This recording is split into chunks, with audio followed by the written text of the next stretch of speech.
जळगावच्या जामोदमधून बेपत्ता झालेल्या तीनही मुली आता सापडल्यात। शिक्षक आणि पालकांना शाळेमध्ये बोलावल्यानं तीनही मुली घाबरलेल्या होत्या। घाबरल्यानं तीनही मुली या पुण्याच्या दिशेने जात होत्या आणि पुण्यामध्ये जात असताना अहिल्यानगर जिल्ह्यातून पोलिसांनी या तिघांना ताब्यात घेतलाय।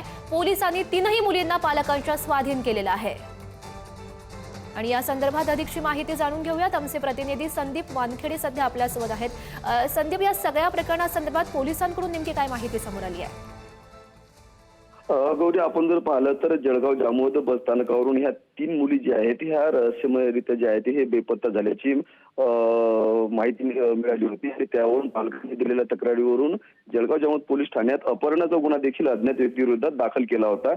या संपूर्ण प्रकरणाचं गांभीर्य घेत पोलिसांनी तात्काळ आपली तपास चक्र जी आहे ती फिरवलेली आहेत आणि ह्या तीन मुली ज्या आहेत ह्या अहिल्यानगर जिल्ह्यातील सुपे पोलीस स्टेशन हद्दीत आढळून आलेल्या आहेत। या तीनही मुलींना पोलिसांनी पालकांच्या स्वाधीन केलेलं आहे आणि या तीन मुलींच्या शाळेतील एका शिक्षिकेने जे आहे हे पालकांना शाळेत बोलावलं होतं आणि पालक शाळेत आल्यानंतर रागावतील या भीतीपोटी या तीनही विद्यार्थिनी ज्या आहेत त्या पुण्याच्या दिशेने निघाल्या होत्या अशी माहिती जी आहे ती पोलीस तपासात समोर आलेली आहे। सध्या ह्या मुली ज्या आहेत त्या पालकांच्या स्वाधीन पोलिसांनी यांना केलेला आहे आणि पुढील तपास जो आहे तो जळगाव जामोद पोलीस करत आहेत।